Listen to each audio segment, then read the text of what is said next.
स्वागत है साथियों आपके अपने चैनल वीपी टारगेट एजुकेशन में। कैसे आप सभी, उम्मीद है कि अच्छे होंगे, स्वस्थ होंगे, मस्त होंगे।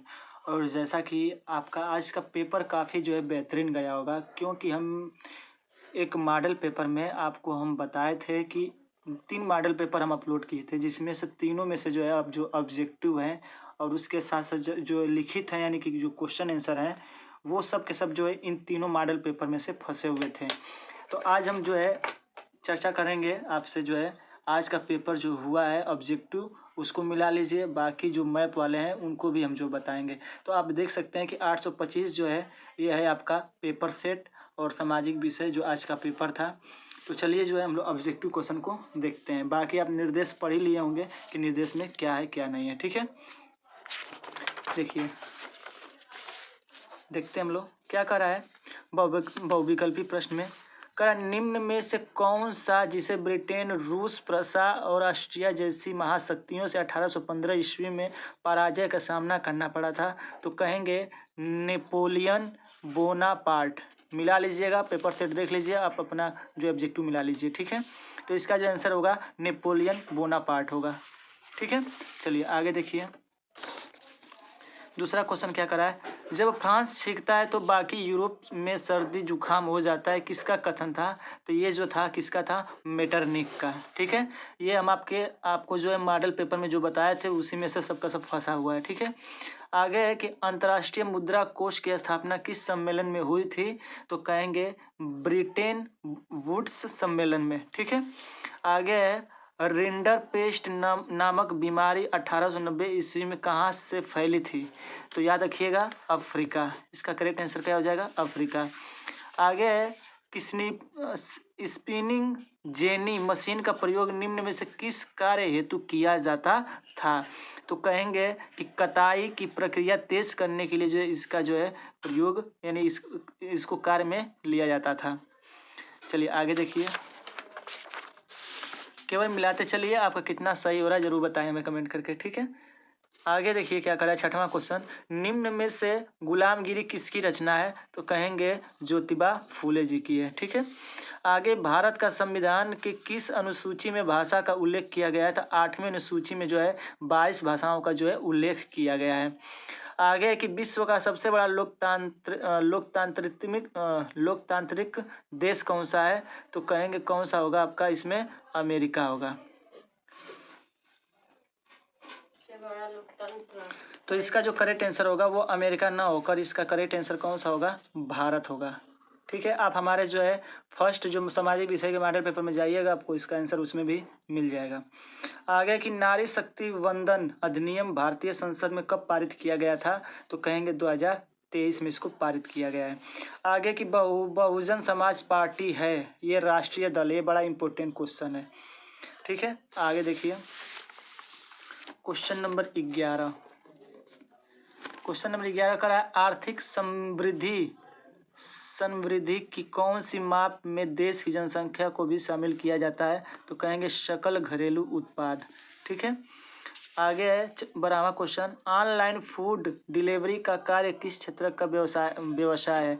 तो ये द्वितीय क्षेत्र के अंतर्गत ये आता है।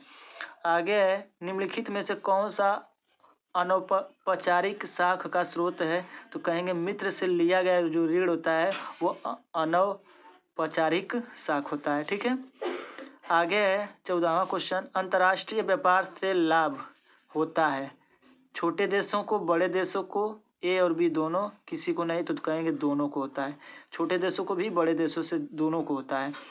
आगे देखिए 14 क्वेश्चन हो गया। 15वां क्वेश्चन आगे है उपभोक्ता अदालतें उपभोक्ता अधिकारों की रक्षा करती है। ऑप्शन नंबर ए इसका करेक्ट आंसर हो जाएगा। और पिछले जो 2023 में पूछा था वो पूछा था आपसे उपभोक्ता दिवस कब मनाया जाता है? तो आप हमें ज़रूर कमेंट करके बताएं। भारत में कुल कुल क्षेत्रफल कितना हिस्सा पर्वतीय है? यानी भारत में हिस्से का पर्वतीय भाग है कई परसेंट है? तो कहेंगे 30% भाग आपका पर्वत है भारत में। आगे निम्नलिखित में से कौन भारत में लुप्त अस्तित्व वर्ग में है? लुप्त अस्तित्व वर्ग में है? तो कहेंगे एशियाई जो हाथी है वो लुप्त अस्तित्व वर्ग में है। आगे है निम्नलिखित में से कौन से मोटे अनाज का उदाहरण नहीं है? तो कहेंगे अरहर। अरहर जो है मोटे अनाज का ये उदाहरण नहीं है। आगे देखिए 19वां क्वेश्चन क्या कह रहा है?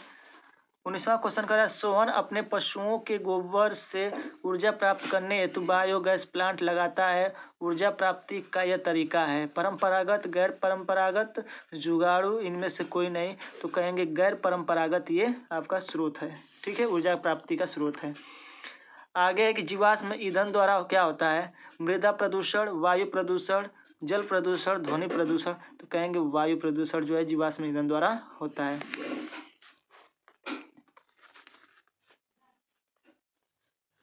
आगे देखिए ये 20 आपके ऑब्जेक्टिव क्वेश्चन हो गए। आगे देखिए जो क्वेश्चन है 4 नंबर पूछा, भारतीय अर्थव्यवस्था पर महामंदी के 2 प्रमुख प्रभावों का उल्लेख कीजिए। तो आप ये क्वेश्चन देखिए, बहुत ही अच्छा मतलब पेपर बहुत ही बेहतरीन था। ठीक है, आप ये क्वेश्चन देख लीजिए। आगे जो है क्या क्वेश्चन पूछा है, लोकतांत्रिक उत्तरदायी, अभी अभी देख लीजिए क्वेश्चन कैसे क्वेश्चन है। वैश्वीकरण को परिभाषित कीजिए, इसके 2 लाभ लिखिए। एक आम उपभोक्ता से किस प्रकार से छल हो सकता है, वो अपने हितों की रक्षा कैसे कर सकता है। फिर आगे परिवहन व्यवस्था का विकास क्यों आवश्यक है, कोई इसके 2 कारण बताइए।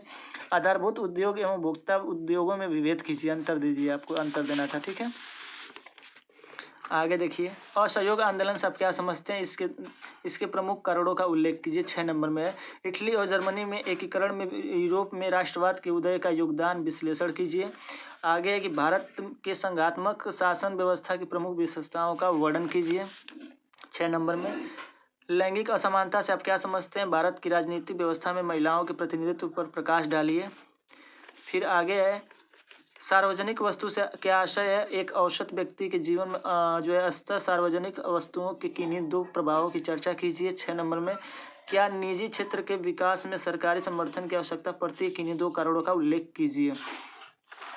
आप ये देख सकते हैं। अब जो है हम लोग चलते हैं मानचित्र कार्य पर, बाकी आप ये देख लीजिए। बहुउद्देशीय नदी परियोजना क्या होती है, यह जल का संरक्षण एवं प्रबंधन में किस प्रकार सहायता करती है। 6 नंबर में ये भी था।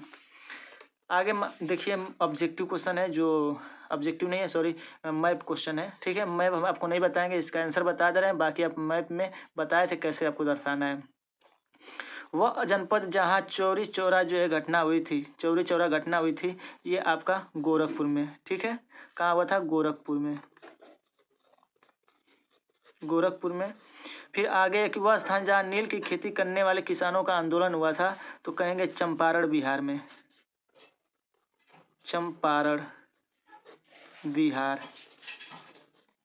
ठीक है, उसके बाद से वह स्थान जहाँ सर्वप्रथम महात्मा गांधी ने नमक बनाया, तो कहेंगे ये कहाँ पे, गुजरात में। कहाँ पे, गुजरात में।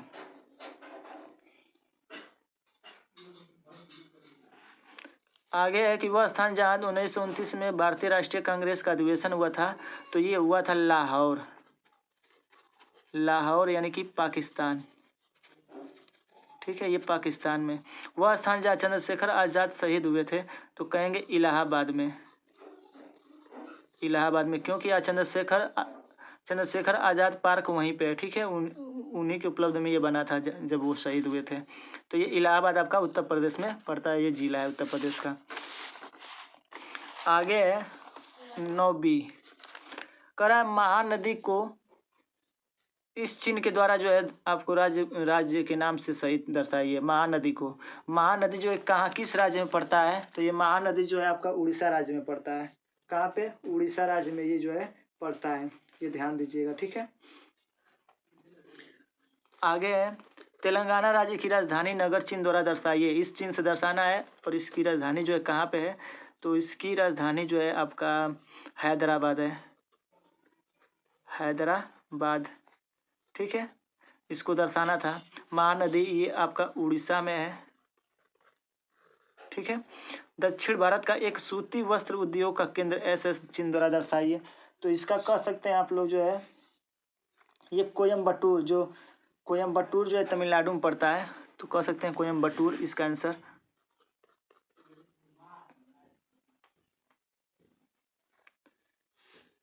हाँ, कोयम्बटूर तमिलनाडु। ठीक है, उसके बाद से आगे है उत्तर भारत में स्थित एक राष्ट्रीय पार्क, तो कह सकते हैं राष्ट्रीय पार्क दुधवा, ये हो जाएगा दुधवा, दुधवा राष्ट्रीय पार्क। ये कहाँ पड़ता है? उत्तर प्रदेश में पड़ता है, ठीक है, उत्तर प्रदेश में लखीमपुर खीरी में पड़ता है, ये याद रखिएगा। उसके बाद से आगे है मध्य भारत में स्थित एक नदी घाटी परियोजना बताइए। नर्मदा, नर्मदा, ठीक है, नर्मदा कहाँ पड़ता है? मध्य प्रदेश में। कहाँ पे? मध्य प्रदेश में।